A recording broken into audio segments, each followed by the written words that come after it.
Good morning, everybody. I'm Rick Phipps. Thanks for stopping by. It's 8:14. It's 46 chilly degrees, and on Mondays, we get a chance to talk to Kenneth O'Neal. Good morning, Kenneth. Good morning, sir. It was a little chilly this morning, but it feels good, and temperatures will rise.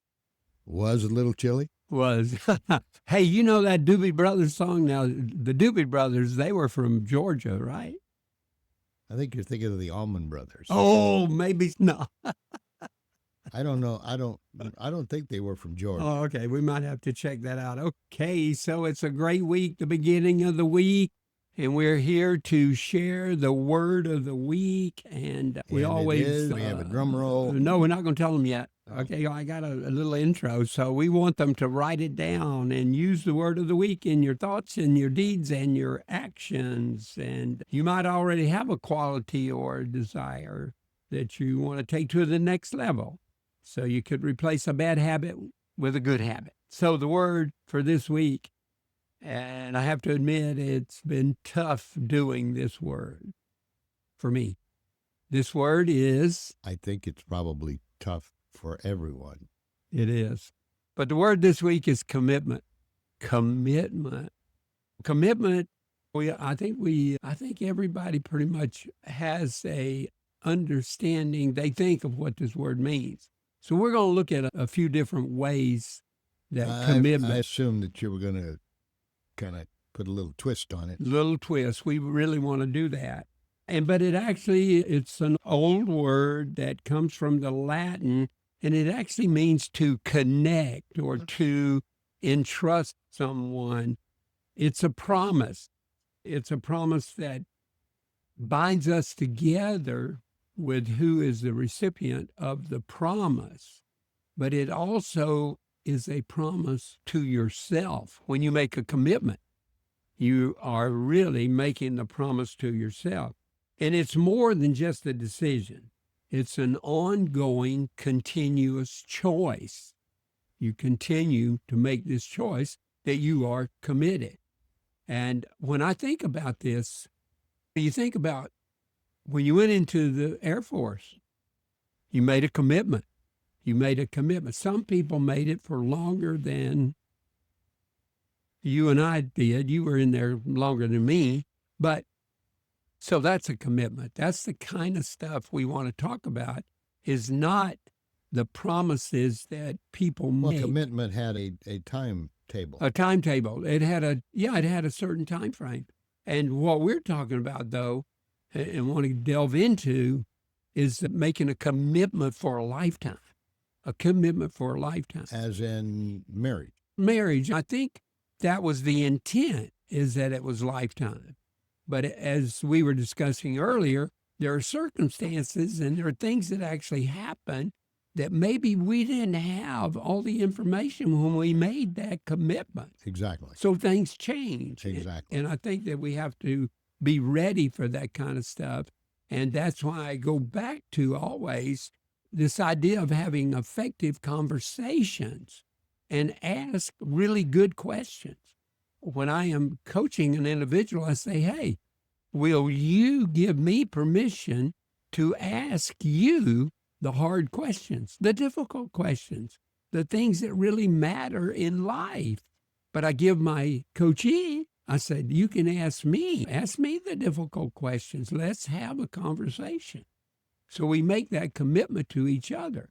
And I've finally come to the conclusion that the best answer to any questions by my coachee is to say, do what I do. Not as I say. No. That was good, but no, not just what I say, do what I do and say. Okay. So, that's that life of integrity we try to talk about. But let's take a look at this, because have you thought about this? The word is that men have a reluctance to commitment. Yeah. Okay? So why do you think that is? Why do you think men more than women, or that's the way life kind of goes? I have no idea. To be honest, I have no idea. Why? Okay. So let me give you a couple of things that we can talk about. Gee, I let Gee you right on whiz, in there. you did. Johnny Carson, you're that guy that helped Johnny Carson. I know it. Okay, so I think one of the big things is the fear of losing their freedom. Uh-huh. Okay, so that would be a major one.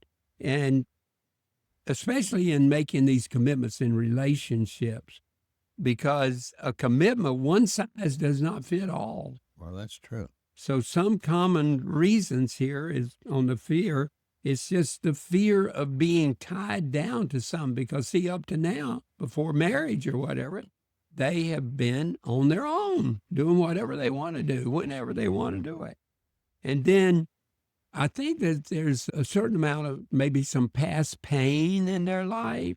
And then the biggie is they just might have some uncertainty about the relationship overall. But it goes back to a lack of being able to have the conversation. But so you get all your let me pose a question to you. So you have all the answers, you make that commitment, but through no fault of your own that you made those commitments based on the facts you had, it all fell apart.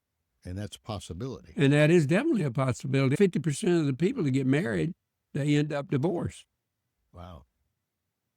Okay. Okay. So on that, let's just look at this. All men are not afraid of commitment. There's lots of men that have made that commitment. I know some stories of some guys that had never been married, a lady with 3 or 4 kids, and he adopted them and brought them into the family, and he was in there. And so there's a lot of men that are looking for a deep, meaningful relationship. And he might hesitate as we begin, but coming to the commitment after making sure he's got all the information. So there is something out there for guys that want that meaningful relationship. I had a discussion with a young man yesterday, 35 years old, and I think he might have been married for a month or so, and then it ended. All right, he's young, 20, 21 or whatever. But now he has met someone that he is very serious about. And of course, they're mid-30s or so. So they're really taking gentle steps, all right, to make sure that's what to do. And Ziegler, he said, it's character that gets you out of bed every day, the character. And it has to do with a word I love, is gumption. That's your decision making. You can stay in bed all day if you want to, all right? But you made the commitment that you're going to be somewhere by 8 o'clock or somewhere by 9 or wherever. You get up and you make that decision. Second part of that is the commitment that moves you into action. You move into action, and then, of course, the discipline actually keeps you going. So as we finish up here, let's talk about real quickly, okay, in our lifetime, and that's what I'm talking about, lifetime. Make a lifetime commitment to be involved. If God sends somebody into your space, into where you are, and they need help, make that commitment to help them. That's lifetime. So marriage we talked about, that's one type of a lifetime commitment. Then, of course, we make a commitment when we have children to parent them for a lifetime. Right. And it might be at different levels. But then you make a commitment to your career. Okay, so I've made this commitment to life coaching and training and personal development to help other people. Some people make a lifetime commitment to the military. Some people they're whatever they feel that they've been called to do. And then on your personal goals, make a commitment to be physically fit, eat the right foods, get the right amount of sleep, all of that stuff. Make that commitment. And then, of course, the biggie is to make that faith commitment. What is your belief system? And so all of this takes about 3 things. Unwavering, strong dedication. Dedicate yourself to it, to the lifetime commitment. And you need, Ziegler said this, you need consistent effort and you need persistent focus on your life. All right? You must have a long-term perspective. We're not going to do this till the end of the month. This is going to be for a lifetime. And there are people in January, that gymnasium over there, those fitness centers, they were full in January. But in February, you were probably able to find a parking place. All right. Now, you've got to be emotionally and mentally involved in this decision with yourself. You got to take some time to reflect on what you do, how well you do it. And then lastly, you've got to accept responsibility for your actions. And there is the bugaboo. A lot of people do things that they don't take responsibility. That's right.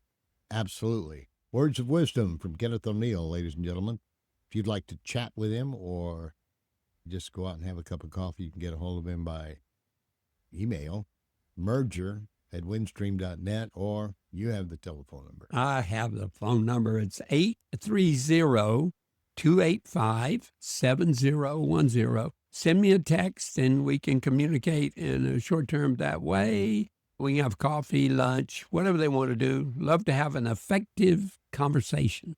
Thank you very much, sir. He's here every Monday just after 8 o'clock, and we chat about the word of the week. And this one happens to be commitment.